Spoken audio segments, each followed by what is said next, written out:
Good morning, everyone. I'm Hal Humphreys, and I'm here with Eli Wilkerson today for our webinar here at PI Education.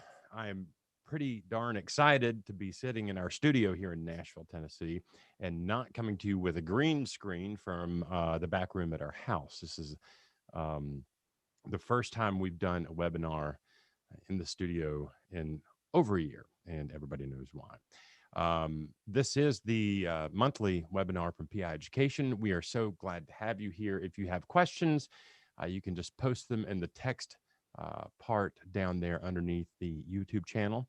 If you have not already, go ahead and click the subscribe button just below us there. We'd love to have you be a subscribing member of the YouTube channel here at PI Education.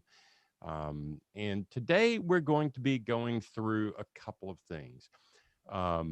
Kim Green, editor at Pursuit Magazine, sent out a survey last week, probably a couple of weeks ago, asking people kind of how they dealt with the pandemic and what things look like going forward. And somebody said at one point years ago, put the stick down and step away from the horse. It may be getting close to time to do that with the pandemic business.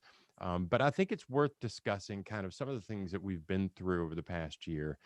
And as the hipster young kids say, let's unpack that a little bit.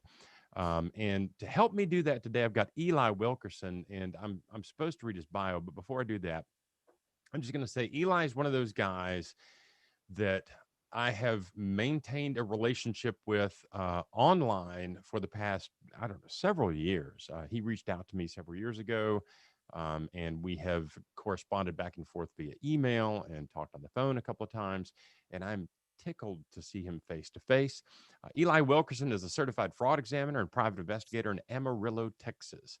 And if you've never been to Amarillo, I suggest you just drive right on past on I-40 and don't stop too long. He's a U.S. Army veteran of the Afghan War and 10 plus years law enforcement experience. After leaving the Texas Highway Patrol, he worked hard to prepare himself for a new career as a professional investigator in the private sector, like the rest of us. He did everything right, stacking up credentials, developing skills in cyber investigations, OSINT, fraud examination, and investigative interviewing. He earned an MBA from West Texas A&M, which is out there in Amarillo, Texas. He got his CFE certificate in 2015, 3 months apart from the MBA, and he started researching how to get a PI license in Texas and studied how to start and run a business. Late in 2019, he hung out his shingle for his new PI firm, Praxis Investigations. And then 2020. Eli figured early 2020 would be a great time to network with attorneys and other potential clients, and he expected to get going strong by summer of 2020.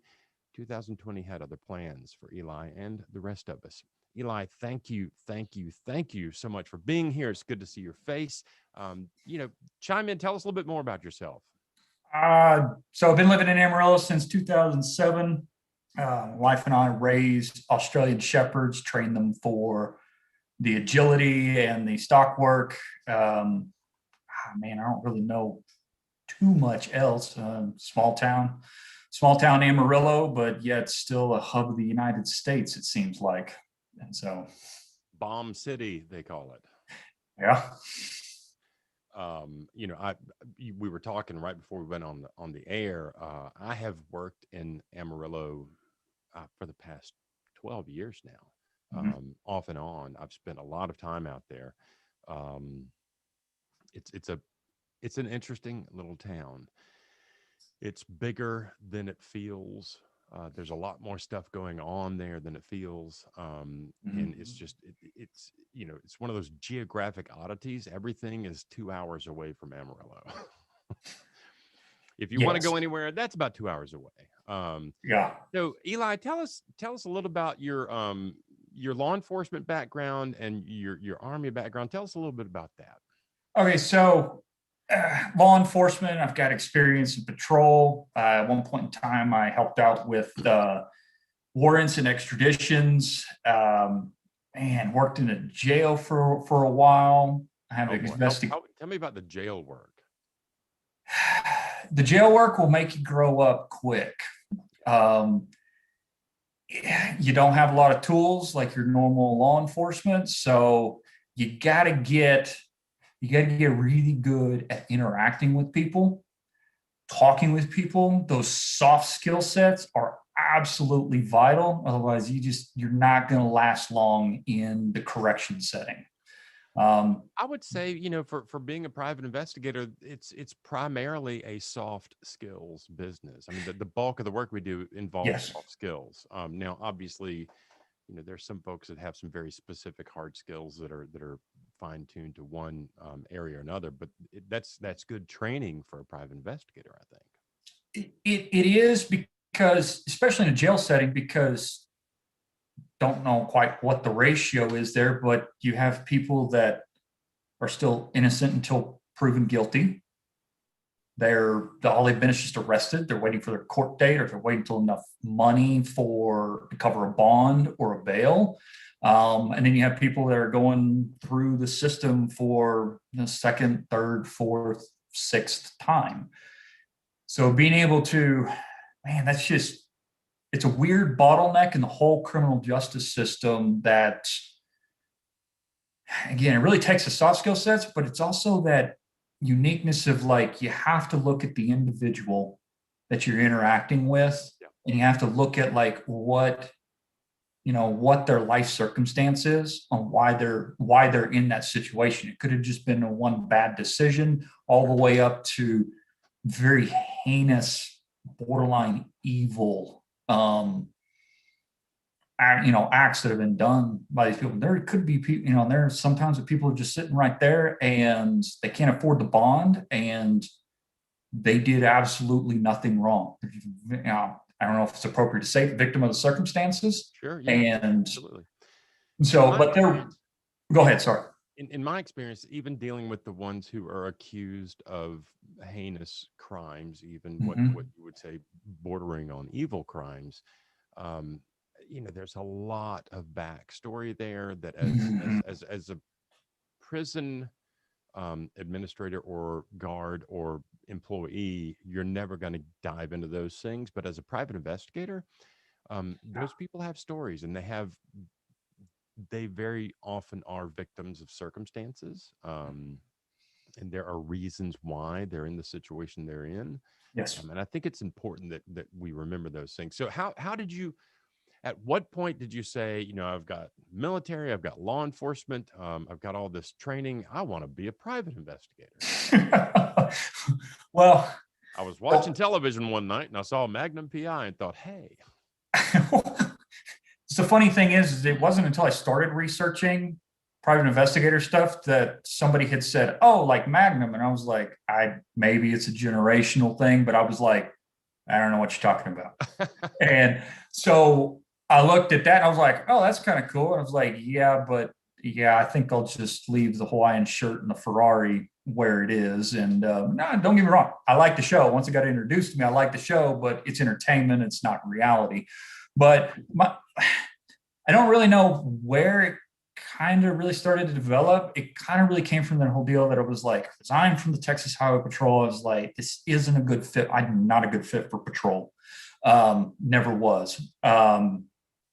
Realizing that, I resigned. And one of my neighbors, this is when I lived in Canyon, just south of Texas. One of the neighbors, she said her uncle had retired from the FBI, and he was a private investigator. And she said, you need to call him. And so she gave me his phone number. I called him, and he had said two things. He was like, one, with all your military background, your law enforcement background, he said, you need to look into being a private investigator. And I was like, okay. And I said, well, I'll start researching that. I mean, I knew about him, but it was like only like what you see from like TV on like cheaters. And I was like, it wouldn't make a connection in my mind on like how that really linked. And then he also said, you need to look into the CFE, the Certified Fraud Examiner credential. And I was like, well, what's that? And I remember it's kind of funny. He asked me, are you sitting at your computer? And I said, yeah. And he said, okay, go to the FBI careers page. And he said, look at the business hiring track. He says, what do you see there?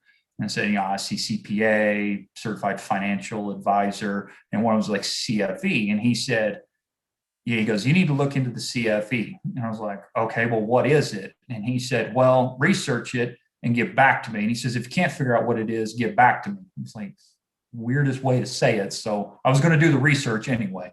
So I researched it. Was like, wow, this is awesome because it's business. But I was also at the same time starting my MBA studies at WT. And I was like, wow, this is awesome because I can dovetail the MBA and the CFE, and I can research the private investigator side of things while I'm going through that.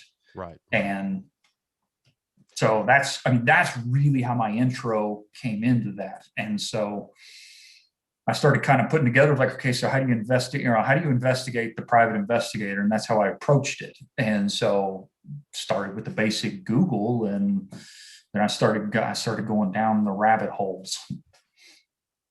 The PI business is a fractured business, and that's not a bad thing. There are just a lot of different things that one may do underneath that umbrella of private investigator. Mm-hmm.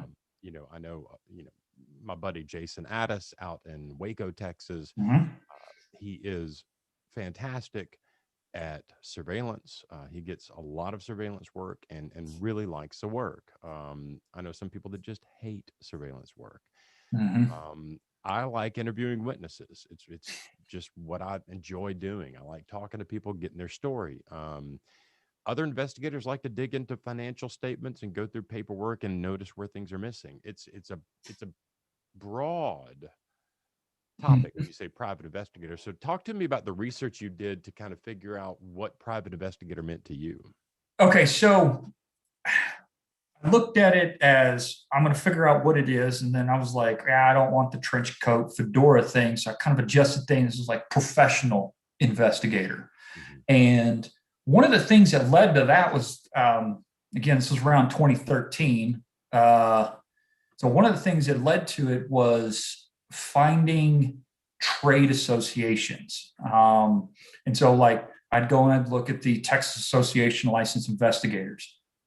And what kind of resource material was there? And I was like, I'm finding like stuff, but you got to be a member. And I'm not a private investigator yet.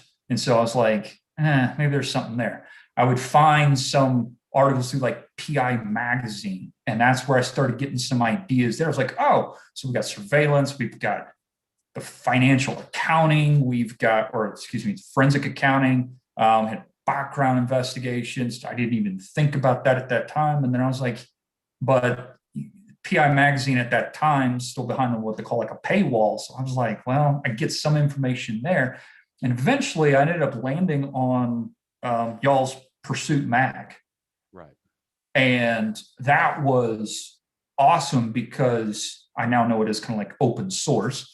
But this is all like open source information. And you had everything from like, you get the bail enforcement side of it. And I was like, oh, I guess, well, bounty hunters got to be private investigators. I have no desire to do that. And I was like, looking at it, I was like, oh, you got the process server side of it.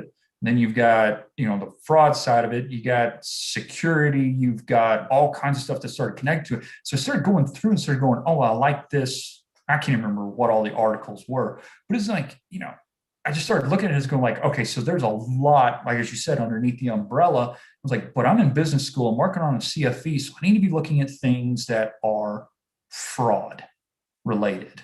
And so that's whenever I started using from Pursuit Magazine. I obviously did the research on the CFE, joined as an associate member at the time. And then the fraud magazine with the CFE was a great resource as well. Yeah, they're great. It's a fantastic organization. The funny thing, and for those of you out there that are looking at either getting into the PI business, number one, or if you're in the PI business, you're thinking about getting a certified fraud examiner's ticket.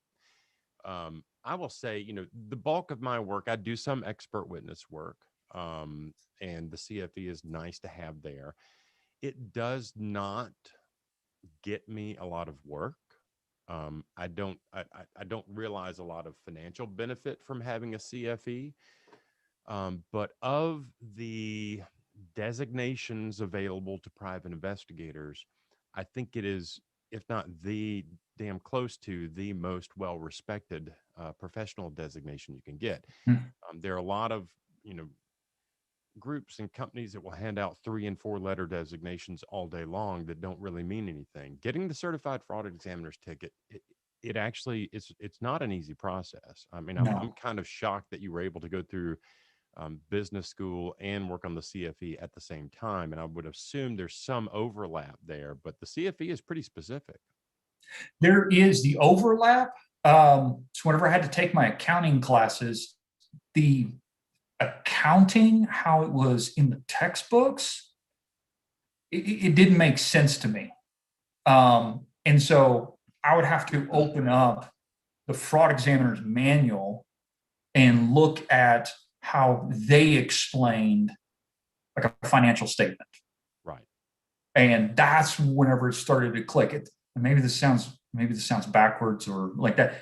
I had to look at like I had to learn it from how it's when it's broken before I could learn how it looked the right way.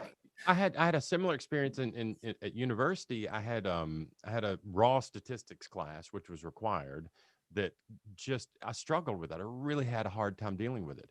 But then I took what they called applied. I can't remember the term they used, but it was basically statistics used in the real world. Yes. And it made sense. And I Yeah. struggled in the one and I made an A in the other one just because it was like, here's a practical application Right.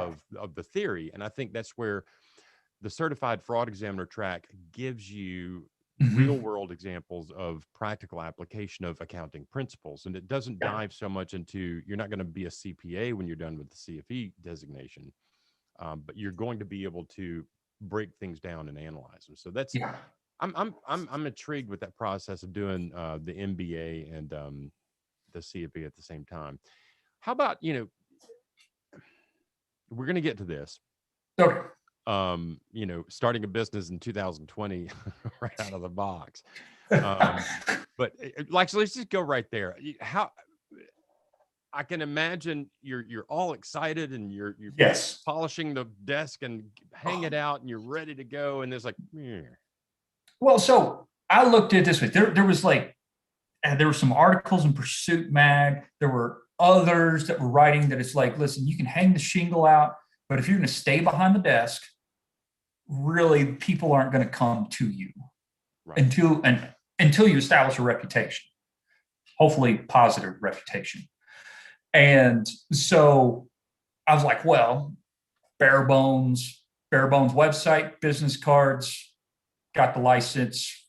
I'm going to start shaking hands, buying some lawyer acquaintances and friends lunch to say, hey, what do you need?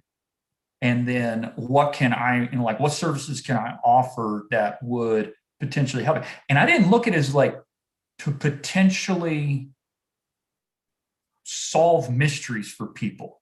Right. I approached, and I still today approach it as like the person that I'm interacting with, they can conduct an investigation.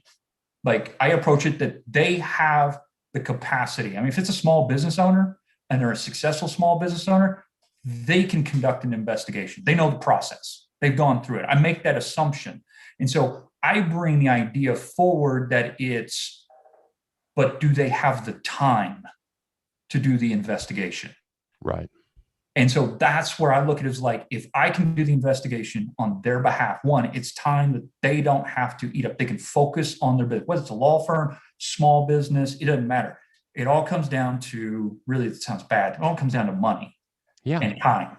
Yeah. And so if they're busy, so if you got a lawyer and they're paralegal and they're prepping for court and they also want to conduct an investigation as well, that's cutting into legal research time. Sure. And so and most of the lawyers that I talk to about that issue, they're like, you know, a lawyer needs to be focused on the law and how the law applies to the facts of the case. An investigator can go out and gather facts to bring back to the lawyer, and then he can decide how the law applies to those facts. Right. So if I'm out there doing the facts, that means I can provide value If you got a value to something, you can put a dollar sign to it. It's worth something. And so being able to approach, doesn't matter who the client is, whether it's a private person or a massive corporation, if I can improve the value of the information that they have before they step into their legal process, yes, they will develop a better reputation. They will potentially increase their bottom line. I increase my reputation, and then thus I can increase my bottom line. right. And I love the notion of approaching a potential client with not, hey, here's all the things I can do for you, but hey, what would be helpful to you? Yes. Yes. Yes. Patricia Bruder out in the audience says, I use this COVID time to start my PI business. This is a very helpful webinar. Patricia, kudos to you. We're proud of you for doing that. And I got to say, if if you're in a situation over the past year where you weren't struggling for money, okay, if you were in a situation where you had some kind of income, or you have a partner who has income, or you're not just struggling for money, that downtime can be really incredibly useful to slow down and do some of the question and answer stuff that you need to do to start a new business. Like, I've seen so many people try to get into the PI business, and they go through the process as quickly as possible, get a license, hang out a shingle, and then say, go to the lawyers and say, I can do surveillance for you, give me your surveillance jobs. And I mean, the attorneys are so busy. They've got their people they work with.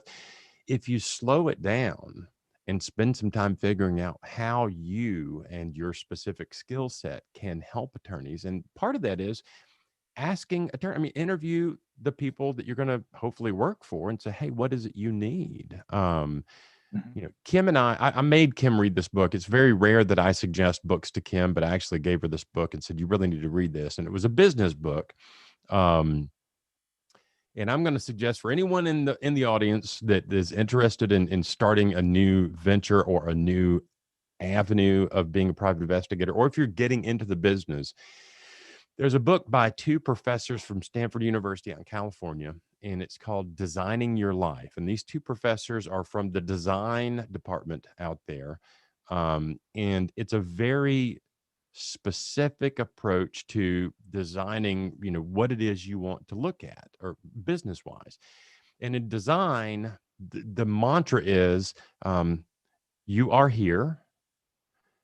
And the other part of the mantra is, you've got to ideate, but iterate. You've got to do iterations and iterations and iterations. So it's like little failure, little failure, little failure, but you learn something from each one of those little failures. And part of that process is you can do those little failures really quickly by interviewing people that are either doing the thing you want to do or use the service that you might want to provide. And you talk to them and interview them, and there's no ask. You don't ask them for a job. You don't ask them for work. But the funny thing is, after you may have to do this 50 or 60 times, but during that process, I can almost guarantee you, if you're, reasonably intelligent and come across as such and come across as a professional, one of those people you've talked to and didn't ask for work is going to give you work. They're going to call you and say, hey, I really, appreciate you asking my opinion on this. I've got this thing. So for Patricia and anyone else who's out there trying to start up a PI business, interviewing attorneys about what it is they need is a really useful thing to do. Nick Padlock says, what do you think of also doing volunteer PI work for the community? I think it's a great idea. Eli, what do you think about that? So yes, absolutely yes. I actually had a deal to where friends and family kind of deal. Fellow dog breeder. She was venting to me. I just opened my PI business. This was 2019, but I took a case because it was away from me. I looked at it as like it was marketing. And it was like, you know what? I'll just take it on. Here's the contract. Don't worry about it. I'll lead all the costs. This should be a pretty quick deal. And it was stolen dog case. Oh my It gosh. goofy thing ever. Eli And Wilkerson, pet detective. well, yeah, what? And then it turned into 3 hot checks and 2 rescinded PayPal payments, and then locating the guy so that the constable's office in Texas could serve the papers because it wasn't near me in Texas. I'm not a process server. Dude gives the dog back. Dog goes to the vet, gets taken to the vet, gets assessed. Dog comes back on a scale from 1 to 9, 1 being horrible, 9 being good. Dog comes back and is evaluated at a like 4 to a 5. Okay. Dog's got cracked roots, cracked ribs, like markings were like that. And I was like, oh, you got to be kidding me. This is supposed to be a simple deal. But what ended up happening came out of this was that the guy fled Texas, ended up in Alabama. COVID hit, and then everybody stopped serving warrants. The Dallas County Attorney's Office had taken the case, and it just became one thing after another. But what came out of that, yeah, it was in a weird way, it was volunteer work, pro bono work. But my client, she has been one of the biggest advocates of like when somebody's like, well, I don't know about the buyer, I'm about to sell this dog to this person. She's like, call Eli. He'd probably be able to, Right. vet the person, where they live. Do they have room for the dog? I mean, it sounds kind of weird, but I'm like, I didn't expect that to come out of that. But she is consistently kept up and I literally ate money on it. I've literally eaten money. But 2020 was nothing but eating money anyway. Yeah, so it was a money suck. I mean, we're coming up on April, and I'm like, I have to file an extension every year because we've got some other business things going on. But I'm like, I'm really kind of curious to see how much money we lost in 2020, just because it was just like nonstop spending money to maintain things that were not bringing in money. I want to get to Edward Rodriguez in the crowd says, when he got all of his credentials, so he's a certified public accountant, CIA, CFE, CPP. And he's like, the more certifications and experience I obtained, it seems the more difficult it is to be hired. I'm going to suggest a really simple trick for you. And I have learned this over the years personally.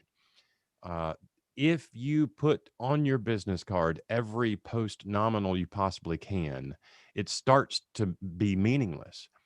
Pick the one that means the most to you and put that behind your name as a title, and then put the other certifications in your CV and have them there. One of the things I noticed on a case I worked several years ago in Lubbock, we had an expert witness coming in to testify about cell tower issues. This guy had claimed to be an expert witness in a number of things. I think we counted 26 areas of expertise that this guy claimed.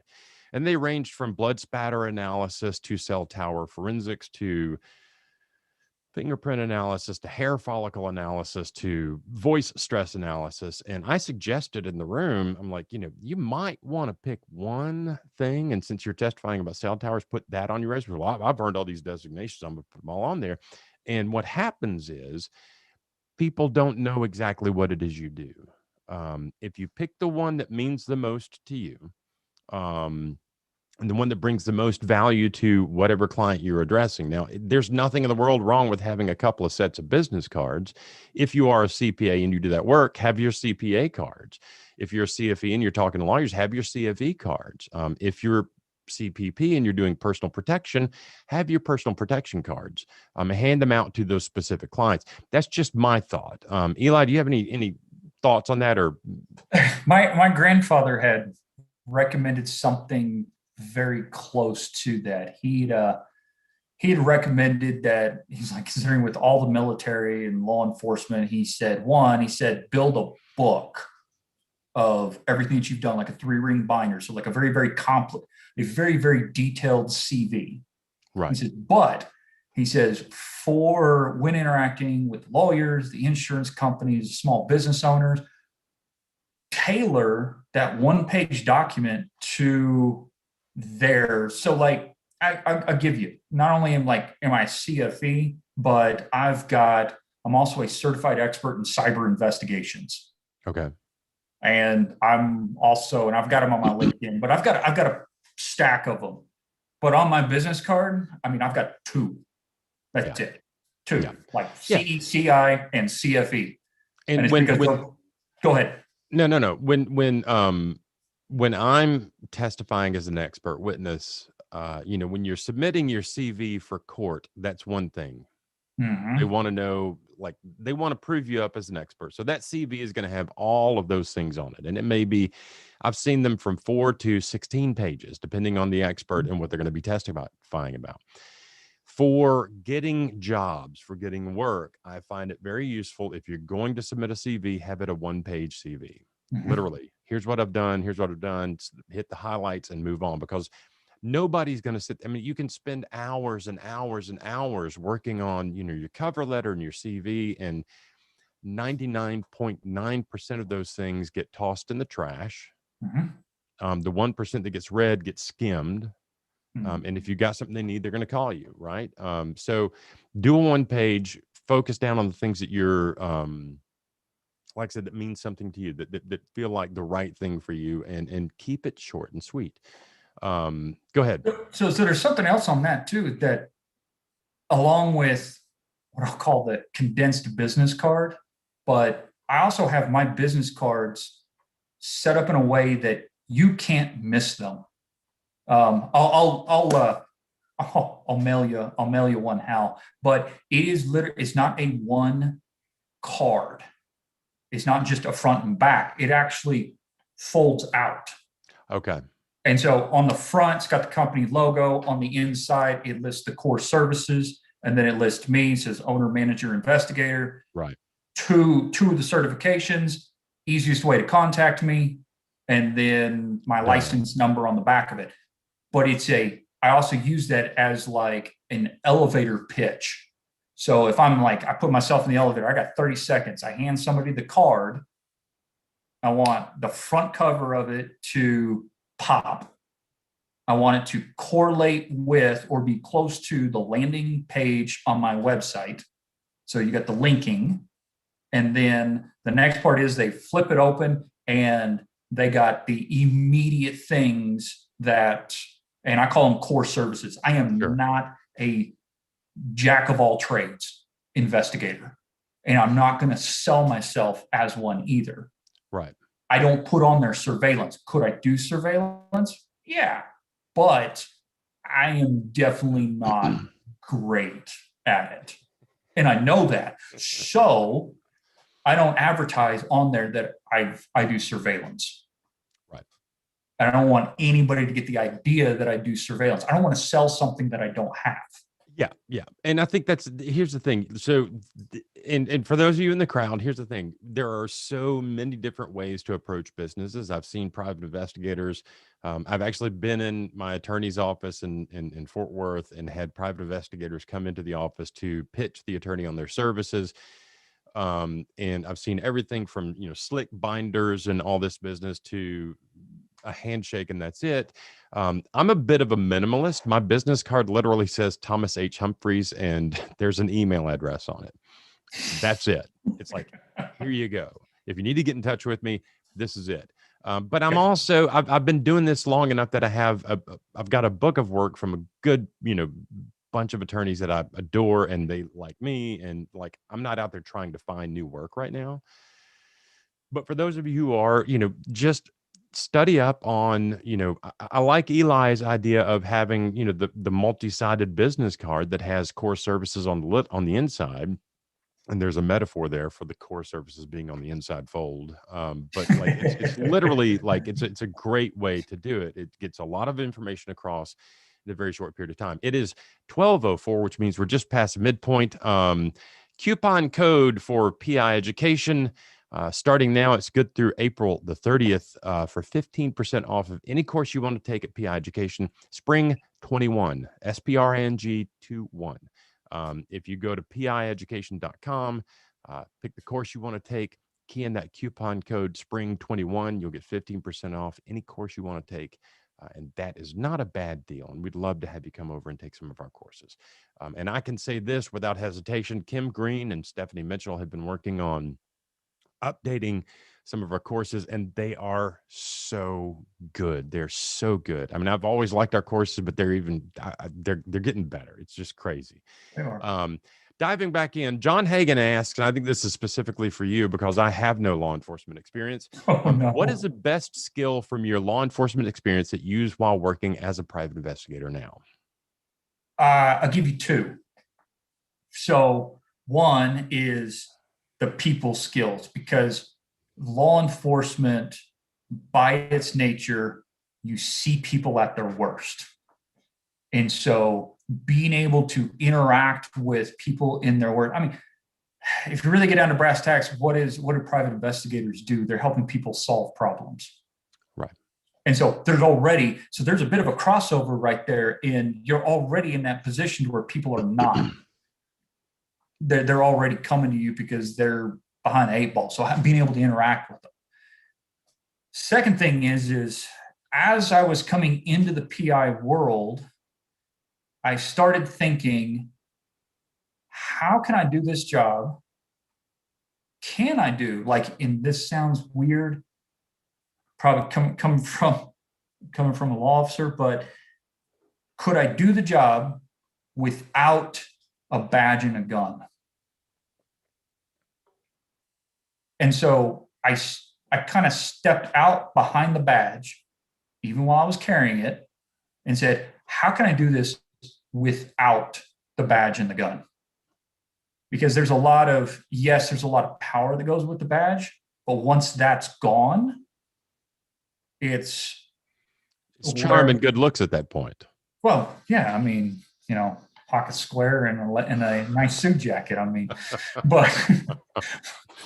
but that's so I started doing that just in my law enforcement duties, was to, how can I sell myself? As in, I don't necessarily have to be behind the badge. I can still investigate. Yes, there are tools that law enforcement has that private investigators don't have, but there's also handicaps that law enforcement have that private investigators don't have. And if you're getting into if you're coming from law enforcement into the private investigation world, one of the biggest eye-opening things that you will ever deal is whenever you swap databases. Whenever you go from, so in Texas, like the TCIC or the Texas Criminal Database, or right, the NCIC, those things are trash compared to what you can get with some of the, and I won't mention names, but some of the more better known in the insurance, legal, private investigator world. I was blown away. Why didn't I have access to this to start with? But yeah, and I'll mention a couple of names. TLO XP is a very strong product. I don't use them anymore because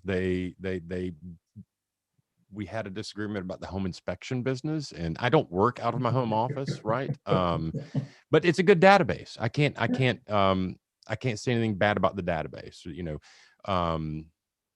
Tracers is another good one. What's the oh shoot. There's IRB. Right.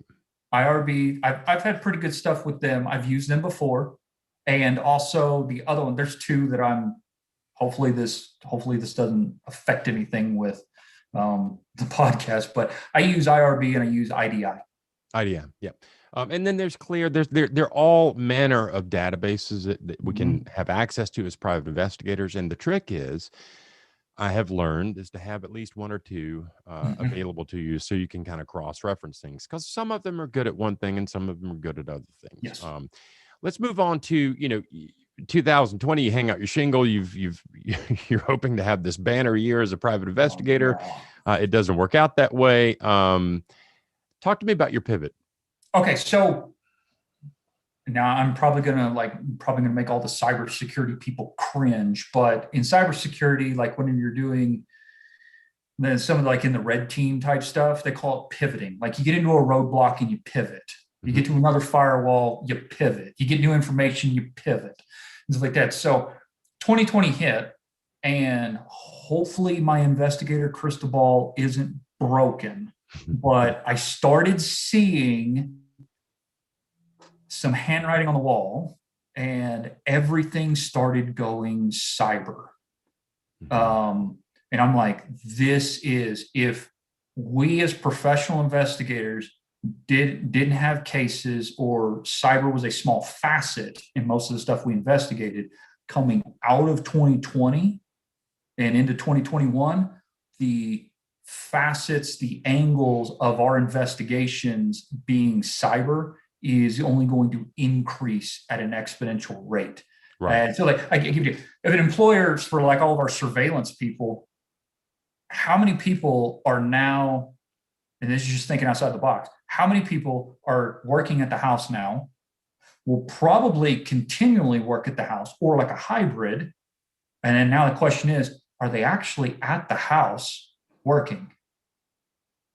I mean, if I was somebody in the surveillance world, that's something I'd be looking at, is trying to figure out how to market to small and medium-sized, maybe even larger businesses, and saying, hey, if you're thinking that your employee is quote unquote gaming the system, then how would you investigate that? I would figure it would be surveillance. Right. And so, but you have a whole huge cyber location. So what does their social media say? Who are they meeting up with? Are they supposed to be on at work, but yet you're starting to see like they're stupid and they're actually doing like a social media check-in at the local bar whenever they should be at the house sitting behind the computer. Right. Yeah. Yeah. So pro tip for those of you out here who are trying to get away with things. If you're supposed to be at work and you're at home working from home, and you're at the bar, don't log into Facebook and check in at the bar. But see, but you just brought up another part of this, like that's what's also coming out of this, is now there's a huge amount of cyber footprints that people are leaving behind. Yeah. And so that's what I pivoted in 2020. I was like, how do I get good at online investigations? And not to just do like a one-stop shop in like an investigation, but how do you navigate cyberspace to develop leads to get to the point to where you can now start talking with whoever your client is to go, hey, we're now at the point that we may need to subpoena Facebook on the records for, okay, who's connected with who? Right.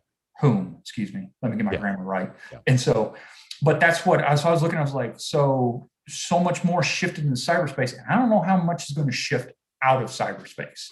It's here to stay. I was teaching a class in Jackson, Tennessee a couple of weeks ago, and one of the people in the class was talking about, well, I'm hyper secure, and I don't know. I'm like, do you have a cell phone? And he's like, yeah. I'm like, the privacy ship has said, the dude's got an Alexa at his house and a cell phone and a GPS unit for his car. It's like, your privacy ship has sailed. Like, they know exactly where you are. Yes. And so that's the goofiest thing about it is that, like, you can hide within our current world. You can only hide for so long. Yeah. And if you want to play the whole, I'm going to go off the grid, then that means you're able to be found with an associate, friend, family, or whatever that hasn't decided to go off the grid. Yeah.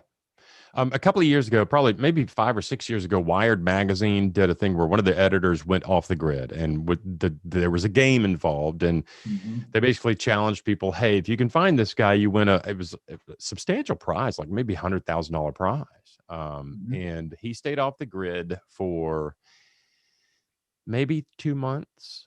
And a friend of a friend in New Orleans posted something, and he was in the background of a photograph, and somebody had been following some other stuff and like literally put it together and located him just like that. So the point is, digital is here to stay. Cyberspace is here to stay. And here's the thing, Scott Walker is saying every investigation I work on has cyber, digital, and other social media aspects. Everybody's got a cell phone. Everybody's on some form of social media, and even the ones that aren't, like, some of their friends are. So it's a part of every case now.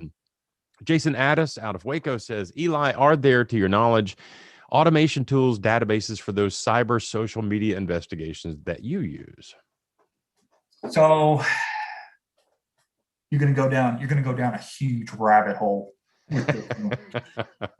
And it doesn't stop. So for all my computer science people, correct me if I get this wrong, but there's this thing that they call Moore's Law, that basically computing technology doubles every 18 months. Facebook, if any of us in those, so we'll just take that, or it changes in 18 months. Facebook from 2018, 2019, 2020 had significant changes on how you could search, what data was available. So what the open source or social media tool that's working now may not work in a month. Right. Until the developer updates it. So I always approach the OSINT tools as a place to start an investigation. And if you hit a roadblock, you pivot. So one of the things that I absolutely love, and I tinkered with it in 2020, it was released in 2020, like January 2020. And it's a Linux operating system, and it's called CSI Linux. And it was developed by a gentleman and his wife in Colorado Springs with the Information Warfare Center. And there's a lot of Linux operating systems that are meant for pen testing and digital forensics, ethical hacking. He took and built a Linux distribution that is geared for cyber investigations. And it will literally build you a case file. So if you've got a phone number, you can say, well, I don't know what this is. I want to call this case file, this phone number, and it will start. And it will also build hashes for you. So if somebody says, hey, in discovery, we need the original, you pull it, give it to them, and then they can take all that same data. If they come up with the same hash, you can say, look, it wasn't altered. Right. Which is beautiful in our stuff like that. But it and also what's that called again? It's called, if you just do your basic browser search, CSI Linux. And they can get into some really, really technical stuff, but it has the capacity that if you know how to do it, I wouldn't go jumping into digital forensics, but it actually has like autopsy tools where if somebody brought a phone to you and said, hey, I need to do an extraction, you could possibly do an extraction with it as well. Then it also has, but a cool thing about it is it builds case files to where, and then you can add stuff, case file, and then it'll build an audit log where you can actually go back and you can look at all the different stuff that you searched and on the data. And you can recreate your search sequence if necessary. That's great. That's fantastic. So, Kim had mentioned to me that you've taken the time in the past year to do a little bit of reading and philosophy. This is your chance to get a little bit philosophical. What does a year like this past one teach you about plans, preparation, luck, and circumstances? And do any of your favorite philosophers have wise words for us about this? So I will call the year of 2020 and somewhat 2021 the year of the Stoic. So through adversity, you can learn from either adversity is going to cripple you or you're going to learn from it and you become a better person on the back end of it. I think I found myself rereading stuff by Marcus Aurelius about, out of all the, if I remember, I get this right there, Roman Caesars, he was actually one of the few ones that was actually like good. But he wrote a bunch of stuff by Marcus Aurelius. Yes, Meditations by, outstanding book. It's a little wonky on the reading, but also On Duties by Cicero. And then, so those are two that I would really say on the back end, but they're still written in like, as if you're coming out of Latin into English. So the English is, for even nowadays standards, still a little difficult to read. But one of the things that, because this is the year I established my business, try to get the business traction, there's something, and I've got it sitting, I used to have it posted on right next to my desk. And it was a quote by Heraclitus that said, "Those who love wisdom will investigate many things." And I have kind of found that very fitting for the private investigation world, professional investigation world, that if you really enjoy this, you're going to investigate many things. And we become really good investigators when we start to learn new things and how to apply it, because then it becomes a trade. Not just a profession, but a trade skill. to where we're like, well, I don't know about that. So either I'm going to go find somebody who knows how to do it, or I'm going to figure out how to do it. Yeah. Yeah. And it does. In a weird way, it leads to wisdom. Yeah, I like that. So what do you see going forward? What does 2021, 2022 look like? Hopefully, I'm going to start back up the plan that didn't work in 2020, but in 2021. And so Amarillo is unique because there's no, like, I'm going to step into the net. I'm going to ramp back up the networking. But Amarillo is unique. There's no private investigator association out here. The closest one is Dallas. There are very few, if any, private investigators. I think yesterday I went and looked at the list, and there are 10 people that carry private investigator licenses in Amarillo. Mm-hmm. But if you go and you look at the web pages, there's like me and I think maybe 3 others that are actually, and we all do something slightly different too. Yeah. There's not much crossover. But so the marketing, so what I'm going to be looking at, because I'm CFE, is I'm going to be reaching out to, and like one of the plans was in 2020 was to start conversing with the Texas Panhandle Paralegals Association. The other one, because CFEs and CPAs, we got a lot of crosstalk, we got some comparable stuff like that. There's a CPA association in Amarillo. Mm-hmm. I really think another thing that's coming out of the 2020 with all these cyber breaches and, oh my word, the PP, the triple P scams. The PPP fraud. Oh, yeah. Well, I really kind of thought about it. I was thinking on this in 2020 that the CPA, their role, regardless of what function they're in, they're one step. They're already in the cyber world. QuickBooks is a cyber program. Right. They're already in the cyber world. The other side of it too is that they're also like one step short of finding criminal activity. Mm-hmm. And so if I go into the CPA location, be like, hey, I'm a certified fraud examiner, also a private investigator.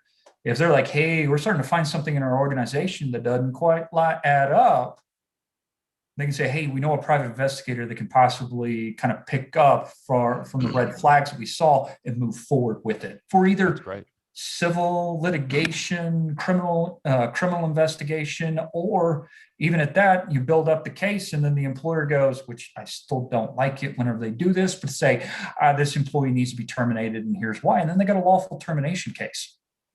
Yeah.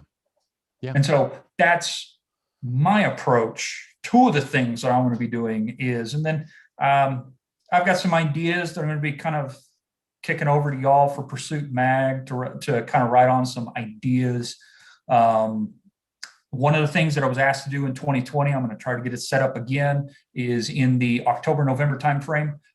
There's a financial advisor out here in Amarillo that he runs his own radio program. Mm-hmm. And last November, it was maybe a godsend, but during like I would say the height of COVID.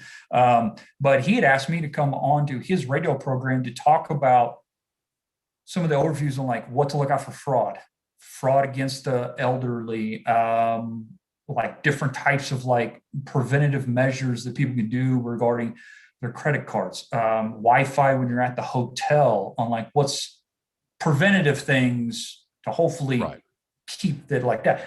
And I had people that contacted me after they heard that saying, hey, heard this and I'm possibly needing some help with tracking down some assets. Awesome. Let's talk.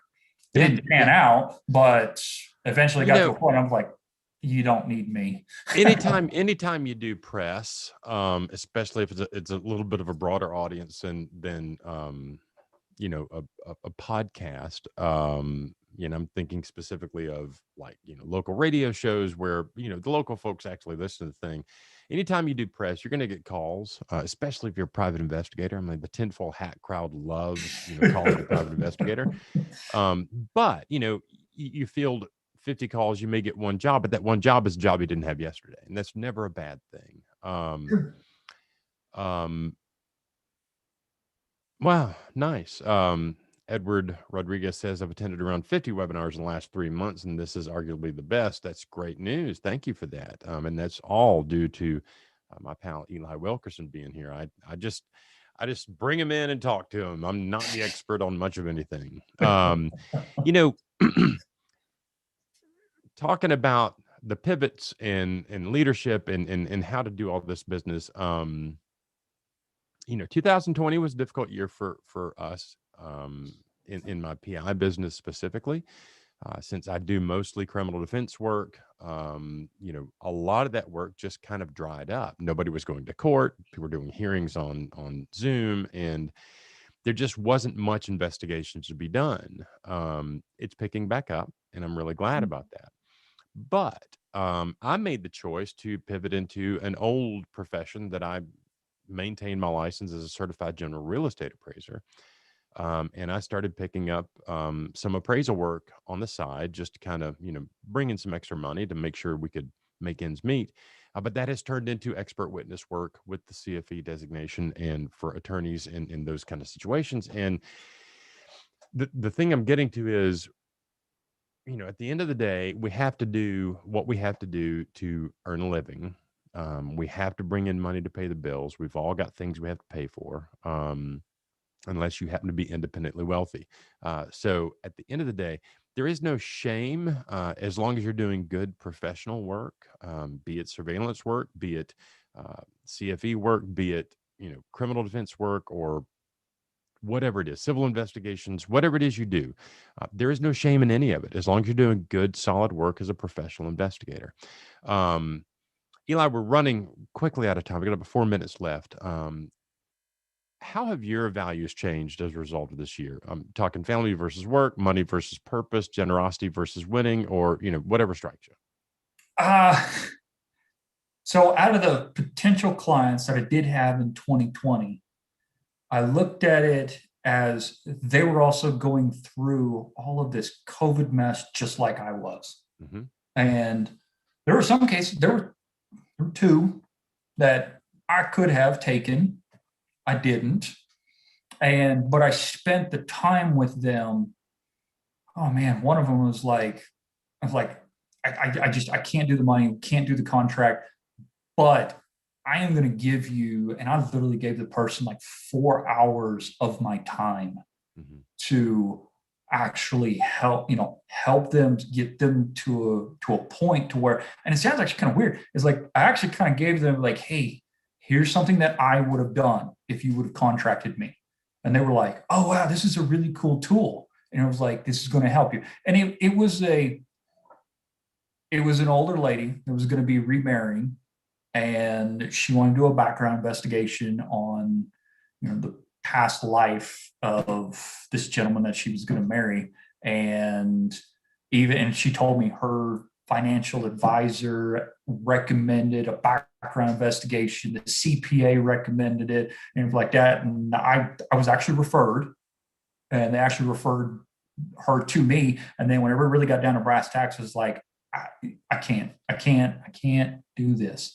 I'm like, it's going to put her, and it was going to be very expensive just because of how far back I was going to have to go, the amount of time. And I was like, I can't do this. And in the current situation that we're in, I can't do that. And so things would be different if it was later in 2021 into 2022. If it was the same thing, I would have done the initial consultation and then would have contracted.